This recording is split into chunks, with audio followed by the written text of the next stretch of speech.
शक्ति परक अभियान के तहत सीधे हर नारी के बैंक अकाउंट में शासन की सुविधा का लाभ प्राप्त होता हुआ दिखाई दिया।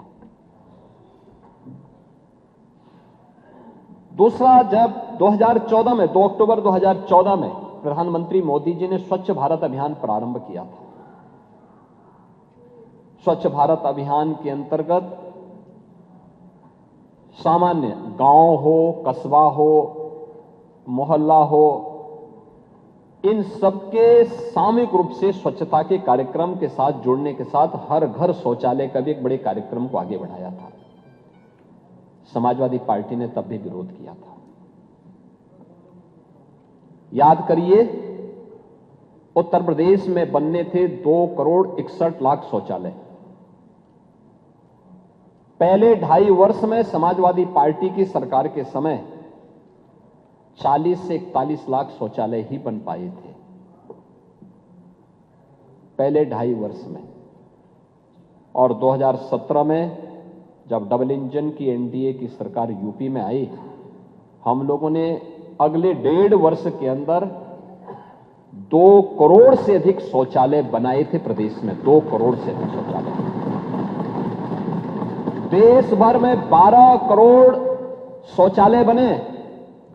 आप लोग तब भी मजाक बनाते थे, तब भी हंसते थे कि शौचालय से क्या होगा। पांडे जी, आप जैसा वरिष्ठ व्यक्ति केवल अनुभव से ही वरिष्ठ नहीं है, संसदीय परंपराओं से ही वरिष्ठ है।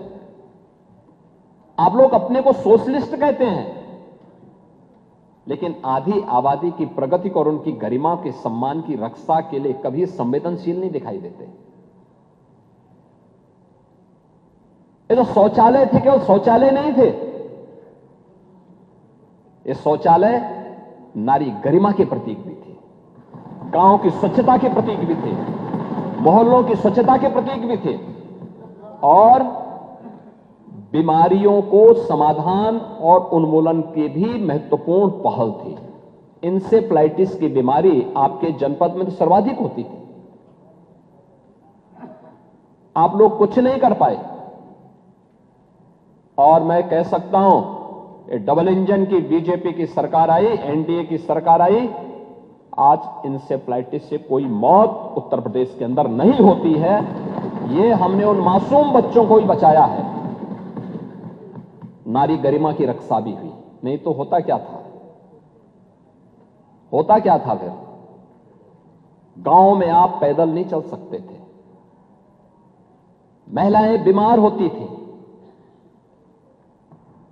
शाम के समय सड़कों पर महिलाएं जहां तहां शौच के लिए बैठी रहती थी, और समाजवादी पार्टी के सोहदे वहां जाकर के छीटाकशी करते थे। ये दृश्य होता था, ये दृश्य था।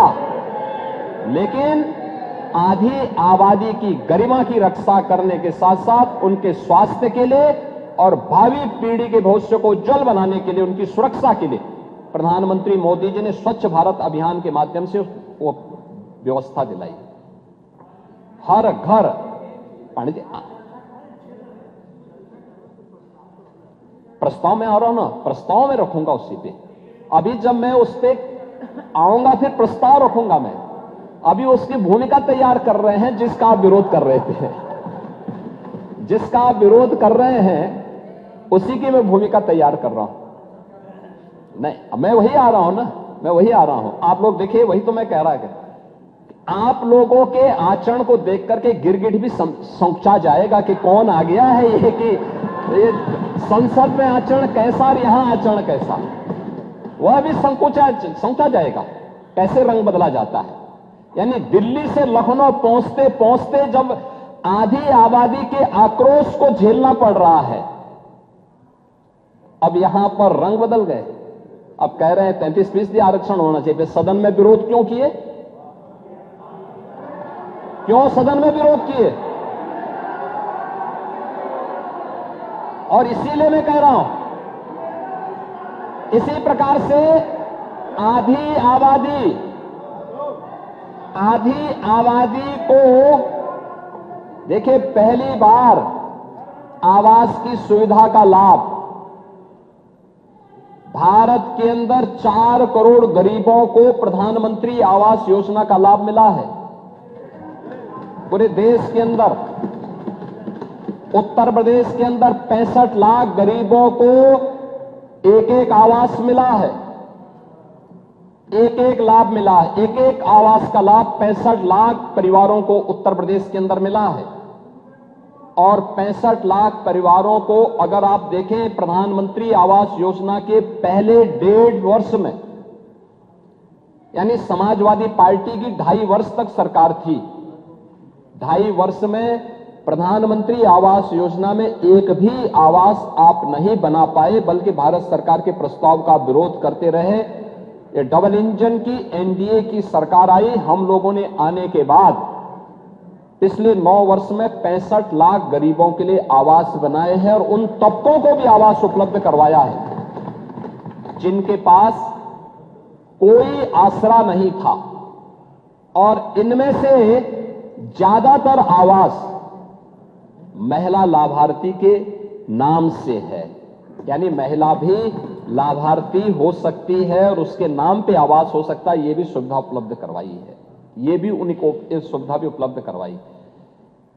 ऐसे ही आबादी की लैंड, आप तो जानते हैं गांवों में ज्यादातर लोग ऐसे होते हैं जिनके पास अपनी भूमि नहीं होती है।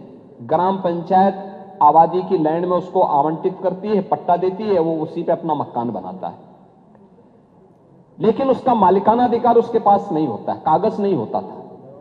पहली बार प्रधानमंत्री ग्रामीण अभिलेख के माध्यम से, प्रधानमंत्री घरौनी योजना के माध्यम से उन गरीबों को जहां पे उसका मकान है उसका मालिकाना अधिकार भी मिलेगा और वह महिला के नाम पर होगा। ये पहली बार हुआ है। ये काम कांग्रेस भी कर सकती थी, समाजवादी पार्टी भी कर सकती थी, प्रदेश में अन्य दलों की सरकारें भी कर सकती थी, नहीं किए। और मैं कह सकता हूं कि आज डबल इंजन की एनडीए की सरकार ने किया है और भारत के अंदर 3 करोड़ परिवारों को अधिकार मिला है और उनमें से 1 करोड़ से ज्यादा लोगों को केवल उत्तर प्रदेश के अंदर अधिकार प्राप्त हुआ है। यह भी महिलाओं के नाम पर इस सभी अधिकार पत्र जारी हुए हैं। प्रदेश के अंदर नारी गरिमा के लिए उठाए जाने वाले अन्य महत्वपूर्ण कदमों में मुझे याद है 2017 में जब सरकार आई थी, हमने मुख्यमंत्री सामूहिक विवाह योजना लागू की थी।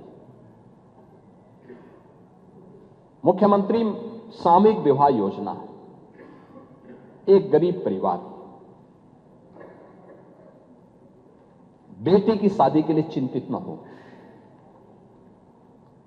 समाज की भी जिम्मेदारी होती है। हमने तो बेटी कहा,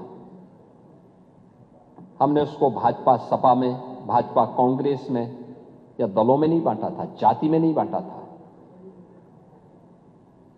हमने कहा बेटी की शादी के लिए, वो बेटी कोई भी हो, प्रदेश की बेटी होगी, कन्यादान मां बाप के साथ साथ सरकार के प्रतिनिधि भी जाकर के उसमें भागीदार बनेंगे, जनप्रतिनिधि भागीदार बनेंगे, जिलाधिकारी निमंत्रण पत्र छपवाएगा। ये पहली बार हुआ। ये लोकतंत्र ये है जहां जिले का सबसे बड़ा जो एडमिनिस्ट्रेटिव ऑफिसर्स है उनकी टोली उनका निमंत्रण पत्र छपवाती है और सामूहिक विवाह की योजना का लाभ मिल सके। 6 लाख बेटियों की शादी हुई है अब तक, 6 लाख, और समाजवादी पार्टी ने विरोध किया था इस स्कीम का। समाजवादी पार्टी ने विरोध किया था, आप तब भी विरोध किए थे। कन्या सुमंगला योजना के माध्यम से जब बेटी के जन्म लेने से लेकर के बेटी स्नातक तक की पढ़ाई कर सके, समाजवादी पार्टी ने इसका भी विरोध किया। हम 25,000 रुपए पैकेज दे रहे हैं, 26 लाख बेटियों को इस योजना का लाभ मिल रहा है। बेटी पढ़ाओ बेटी बचाओ बेटी पढ़ाओ का अभियान हो, मातृ वंदना की स्कीम हो, प्रधानमंत्री मातृ वंदना की स्कीम हो, ये सभी ऐसे कार्यक्रम थे जो वेलफेयर स्कीम के साथ जुड़ते हुए उन्हें स्वावलंबन के पथ पर अग्रसर कर रही थी। प्रधानमंत्री स्टैंड अप की योजना, प्रधानमंत्री स्टार्टअप की स्कीम, प्रधानमंत्री डिजिटल इंडिया की स्कीम, ये ढेर सारी ऐसी स्कीम थी जिसके माध्यम से नारी स्वावलंबन के कुछ आदर्श प्रस्तुत हुए। आप देखेंगे कि उत्तर प्रदेश के अंदर पीएम स्टार्टअप की स्कीम लागू होने के बाद 20,000 से अधिक स्टार्टअप स्थापित हुए हैं। और मुझे बताते हुए प्रसन्नता है कि प्रधानमंत्री स्टार्टअप की स्कीम, प्रधानमंत्री स्टैंड अप की स्कीम के अंतर्गत जो अभियान प्रारंभ हुआ, उसके कारण आधे स्टार्टअप यूपी के अंदर महिलाओं के द्वारा संचालित किए जा रहे हैं और सफलतापूर्वक संचालित किए जा रहे हैं। ये जब किया गया तब, पहल हुई है तब। उज्ज्वला योजना में आप लोग केरोसिन भी ब्लैक कर देते थे, और आज कांग्रेस के समय में एलपीजी के सिलेंडर तो मिलते नहीं थे, डंडे जरूर पड़ जाते थे।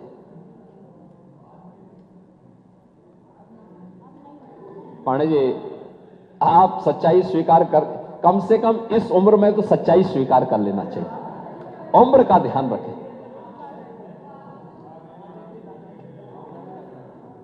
लेकिन कनेक्शन की समस्या थी।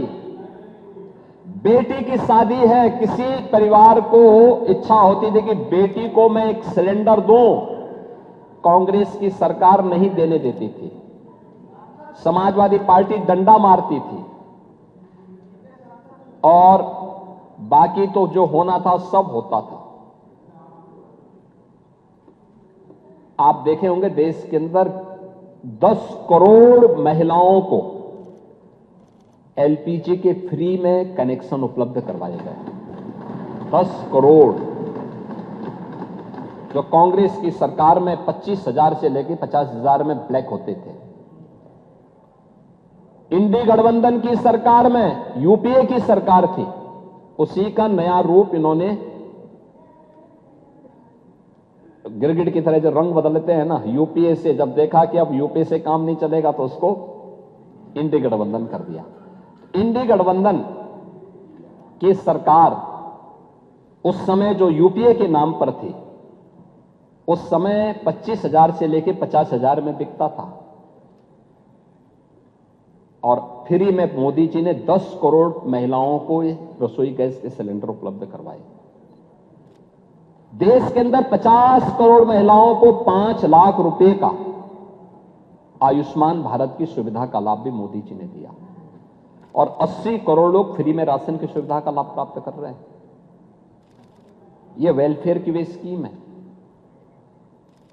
जो पिछले 12 वर्ष के अंदर देश के अंदर प्रधानमंत्री मोदी जी के नेतृत्व में जो कार्यक्रम आगे बढ़े। लखपति दीदी की स्कीम, 3 करोड़ महिलाएं आर्थिक स्वावलंबन के मार्ग पर चल रही हैं। उत्तर प्रदेश में वीसी सखी, बैंकिंग कॉरेस्पॉन्डेंट सखी, गांव में बैंकिंग लेन देन का काम कर रही हैं, बेहतरीन उदाहरण प्रस्तुत कर रही हैं। मिल्क प्रोड्यूसर के रूप में बुंदेलखंड में बलेनी मिल्क प्रोड्यूसर हो या आगरा का मिल्क प्रोड्यूसर,